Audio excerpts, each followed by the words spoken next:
Publicado nos anos 80 e de autoria do genial Osamu Tezuka, Recado a Adolf, ou Adolf Nitsugu, é um apelo à consciência geral dos homens pela paz e por sua autopreservação como humanidade. Com um clássico enredo noir que se inicia com a espetacularização do nazismo nas Olimpíadas de Berlim e adiante ainda passa pelos duros anos da cavalgada do ultranacionalismo japonês, esta obra nos instiga em seus temas, cenários e personagens. Neste episódio do Resenha Histórica, temos o clássico Recado a Adolf de Osamu Tezuka.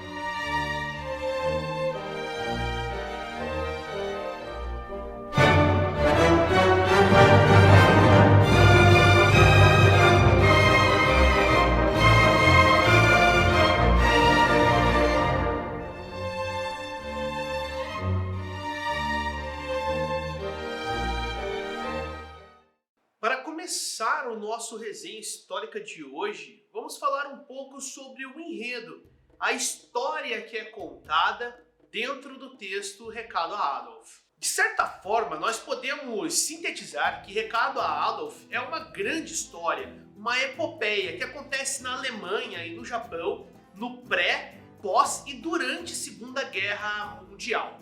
Toda a trama gira em torno de uma investigação. E é por isso que a história, pelo menos na sua primeira parte, tem um quê de gênero noir que lembra muito os filmes clássicos da década de 30 e 40. Algo que me lembrou bastante outra obra do Osamu Tezuka que eu já trouxe aqui para o canal, que é a Yako. Inclusive, vou deixar o card aqui em cima para quem não viu, possa estar vendo. Mas afinal, qual é a força motriz por trás dessa história?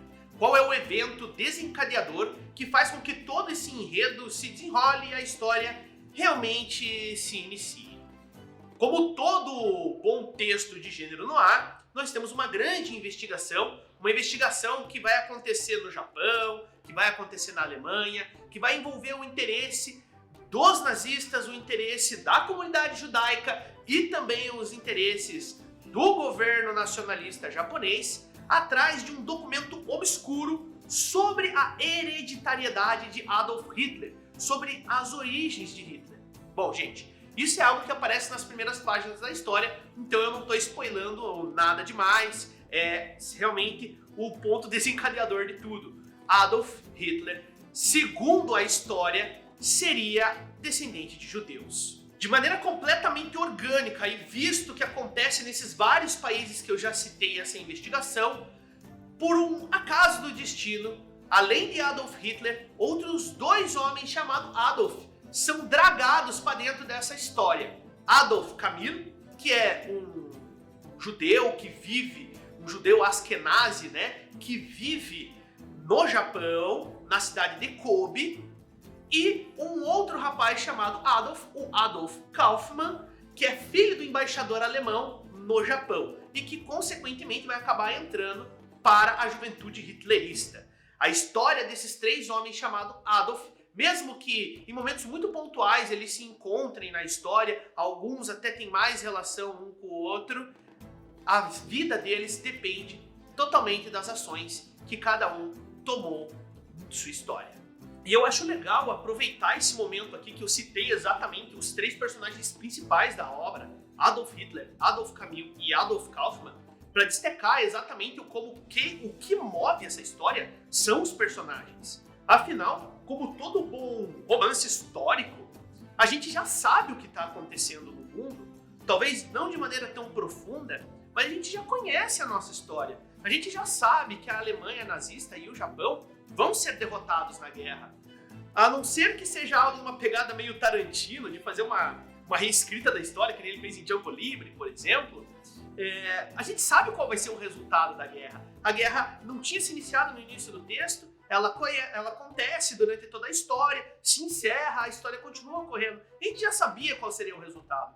Então, o que sustenta o texto, e sustenta muito bem, são os personagens. Personagens ricos, com ótimas motivações e que reagem a tudo que acontece ao seu redor, e suas ações são muito bem justificadas. Ainda falando do conteúdo de Recado a Adolf, quais são os temas que esse texto trabalha? Bom, ele trabalha vários temas. Entra na questão de machismo, na questão de xenofobia de maneira muito forte, a questão do que é o racismo, né? O preconceito étnico e racial que volta constantemente da primeira à última página. Mas eu acredito que a temática maior, a mais profunda realmente seja que a Recado a Adolf é uma obra construída para ser um grande apelo à humanidade, um apelo à nossa consciência humana, um apelo à nossa consciência em busca da nossa autopreservação.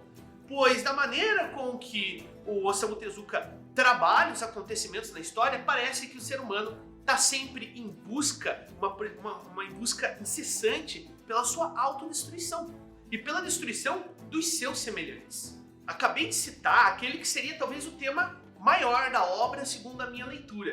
Mas é inegável que Tezuka não se preocupa em, de maneira bem pontual, às vezes cirúrgica, bem ácida, a criticar praticamente todo mundo que esteve envolvido na Segunda Guerra Mundial. Isso é muito legal e eu gostei bastante dessa parte. Ele critica os americanos, obviamente, até tira tempo para falar sobre algo que acontece bem mais pro fim da obra, que é a parte da ocupação norte-americana. Obviamente ele critica o que é a mentalidade, o que é o Terceiro Reich, ele critica o ultranacionalismo japonês, ele critica a comunidade judaica dos Estados Unidos, ele critica o sionismo. Então o Tezuka, ele atira para todos os lados, mas ele não faz nada sem providência. Ele faz tudo de uma maneira muito bem colocada e muito bem pensada também.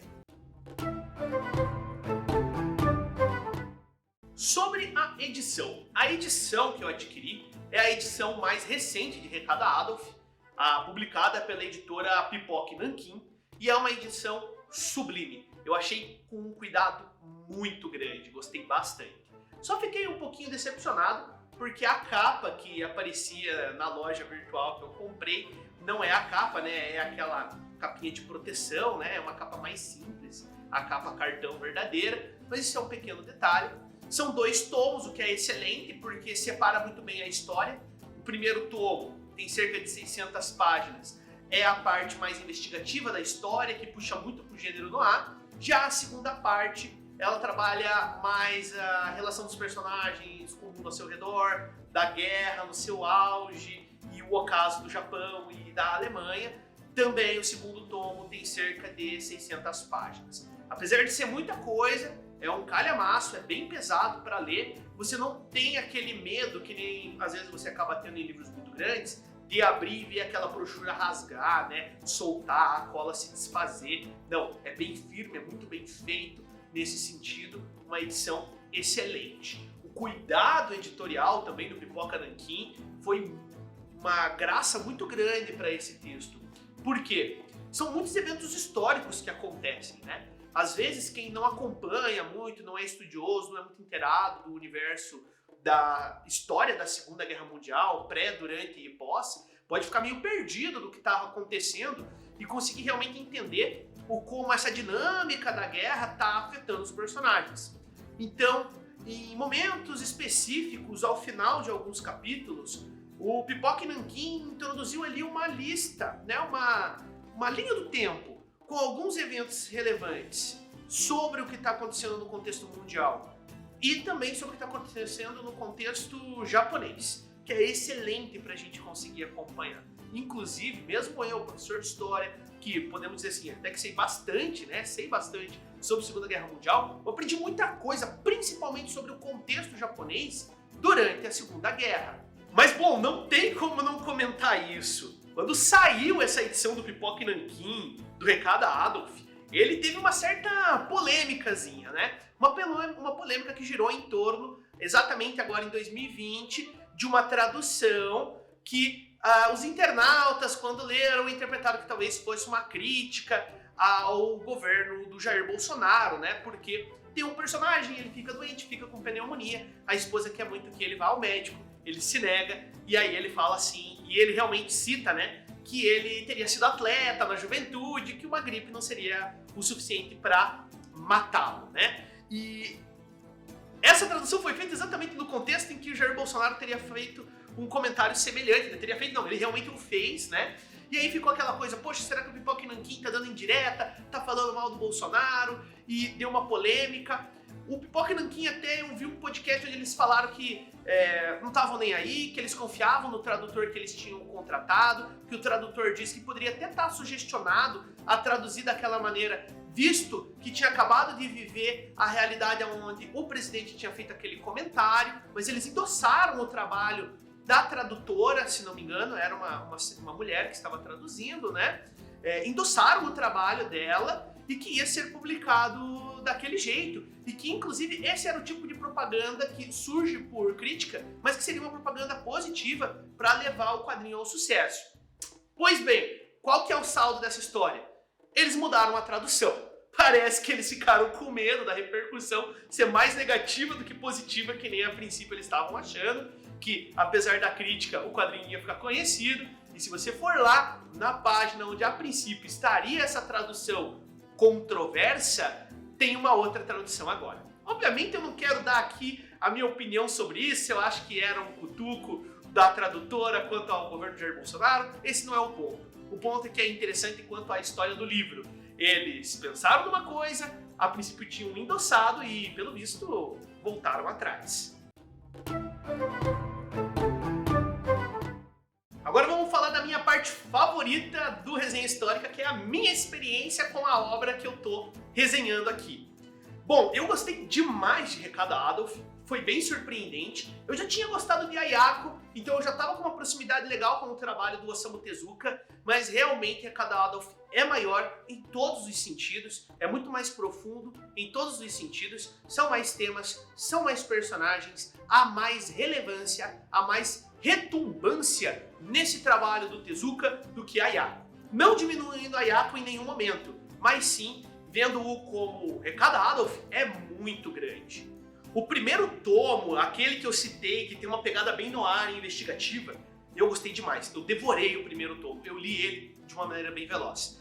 Num certo momento eu até fiquei pensando, poxa, deve ser uma experiência bem legal você, na verdade, lê um capítulo por dia, porque ele tem uma vibe bem novelesca, bem de uma série investigativa, acaba com certos cliffhangers em alguns momentos, e você fica tipo, caramba, o que vai acontecer no próximo capítulo? Lembrando que esse tipo de produção no Japão, desde a década de 60 e 70, é serializado semanalmente, muitas vezes, né? Então, provavelmente, produziu esse tipo de impacto de esperar o que vai acontecer no público que leu pela primeira vez de forma realmente serializada. Então, eu até deixo uma dica, se você for ler Recado a Adolf, faz sua experiência. Tenta, ao invés de ler um monte num dia, lê um capítulo, depois lê outro, talvez você tenha uma experiência até mais engrandecedora com essa obra no primeiro tomo. No segundo tomo, a coisa muda bastante, a narrativa muda um pouco e o enredo começa a caminhar para um universo muito maior, muito mais complexo, muito mais internacional. E aquela investigação sobre os documentos da origem, a princípio judia, do Adolf Hitler, começa a perder um pouco a relevância. Talvez você até pense com o que eu falei agora, poxa, então eu li 600 páginas que não vão servir de nada? Não, é que é profundamente justificável pelo andar dos resultados da guerra, que saber se o Hitler é judeu ou não, descendente de judeu ou não, começa meio que se tornar uma coisa irrelevante, vamos dizer assim. Mas é aqui onde eu acho que a obra cresce mais, porque quando vem para essa dinâmica mais internacional, é a hora que os personagens se destacam mesmo, porque eles são colocados a provas de fogo, eles são levados às últimas consequências em suas atitudes, em como reagir e tentar sobreviver a esse mundo que está passando por uma das maiores crises da história, da existência da humanidade. A forma com que o Tezuka escolhe retratar o Adolf Hitler é bem interessante, ele gosta muito de trazer aquela coisa de, lá do primeiro tomo, um líder forte, um homem que inspira os outros e que vai se tornando um ser humano cada vez mais decadente, digno, nem mesmo digno de pena. Os outros dois personagens principais, cada um tem uma situação. Primeiro, falar do Adolf Kaufmann. Ele é o ponto alto da história.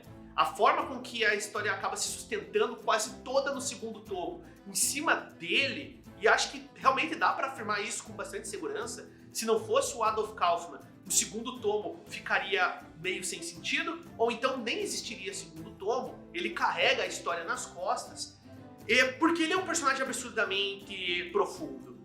No início da história, ele é o clássico personagem de história japonesa, que pelo contexto histórico familiar dele, ele teria tudo para ser um homem forte, valoroso, importante, imponente, mas ele é fraco, ele é emotivo, ele é chorão, ele não consegue se impor fisicamente sobre os outros. É até aí que quem defende ele das agressões é o Adolf Camus, que acaba se tornando amigo dele, mesmo sendo um rapaz judeu.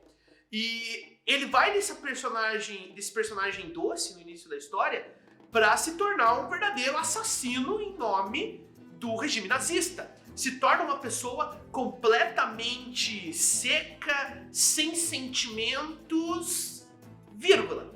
Porque quando o regime nazista começa a entrar em crise, percebe-se que essa forma impessoal, impetuosa, a qual o Adolf Kaufmann passa a se comportar, nada mais é do que uma máscara, uma armadura que ele vestiu como um oficial do regime nazista. Mas ele continua sendo o mesmo cara, absurdamente emocional e fraco na forma com que ele reage às coisas.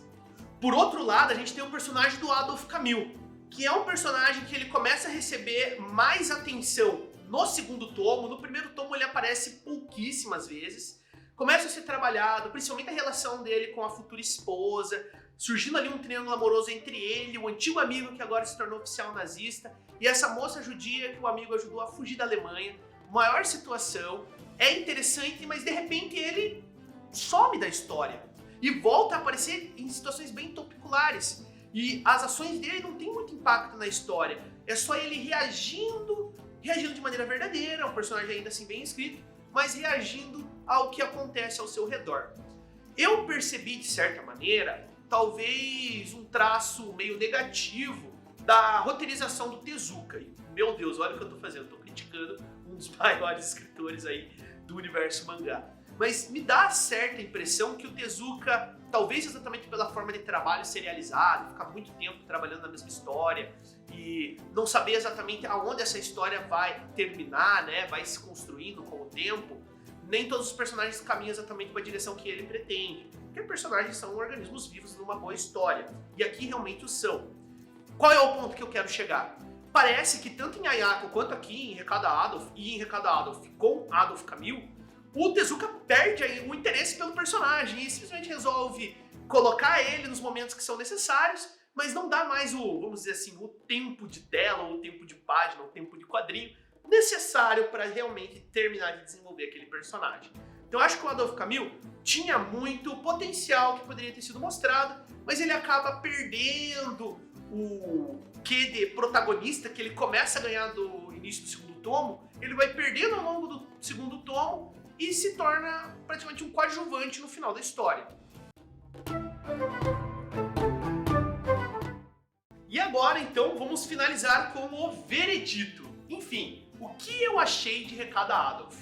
Leitura maravilhosa para quem é fã de Segunda Guerra Mundial, gosta de comics, gosta de quadrinho, quer um quadrinho mais profundo, gosta de mangá, gosta da história do comunismo, história do Japão, da Alemanha. Esse é um texto bem interessante de você estar buscando e você estar fazendo a leitura. Eu acho que Recado a Adolf cresce muito em vista ao que foi Ayako, como eu já comentei. Inclusive, deixo uma dica aqui. Se você pretende ler Recado a Adolf e pretende ler Ayako, talvez seja interessante você ler antes Recado a Adolf e depois Ayako. Por quê? Ambos são romances históricos e um acontece temporalmente em sequência ao outro. Resumindo, Recado a Adolf antes, durante e após a Segunda Guerra Mundial. Ayako após a Segunda Guerra Mundial. Então existe um pequeno final ali de Recado a Adolf que, de certa forma, os eventos de Recado a Adolf eles estão acontecendo enquanto os eventos de Ayako estão acontecendo também, se desenrolam no mesmo tempo.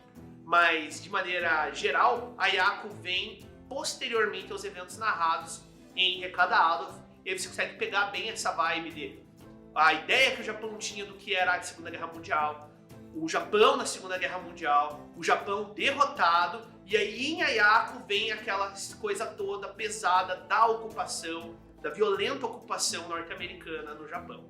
Vou confessar para vocês que eu li Recado a Adolf esperando a magnum opus do Osamu Tezuka, o melhor texto que ele poderia me dar. Eu tenho certeza que Recado a Adolf é o melhor texto que ele pode me dar? Não, até porque agora eu estudei mais sobre Osamu Tezuka e tenho bastante expectativa sobre outros trabalhos dele. Principalmente o que eu já estou colecionando, que é a Antologia das Vidas de Buda. É um texto bem grande, em mangá também, obviamente, que é a especialidade dele. Uma biografia quadrinizada de Buda, que eu tô com uma expectativa bem alta e eu acho que tem tudo para ser tão bom quanto ou ainda melhor que Recado a Adolf. Queridos, esse foi mais um Resenha Histórica, falando mais uma vez de Osamu Tezuka, falando de mangá. Gostei demais dessa leitura. Espero que vocês tenham gostado desse Resenha Histórica. Se sim, por favor, deixe o seu like. Se você não é inscrito, se inscreva. Compartilhe esse vídeo com seus amigos para ajudar a divulgar todo tipo de conteúdo que a gente traz aqui para o canal. E o principal, galera, que eu acho que pro Resenha Histórica é o mais interessante, deixa aqui embaixo os seus comentários, dando a sua percepção, não só dessa resenha, mas também de Recado a Adolf, se você já fez essa leitura ou ainda não. Eu deixo um grande abraço a todos vocês, nós nos vemos na próxima semana num próximo vídeo. Do Zobaczenia!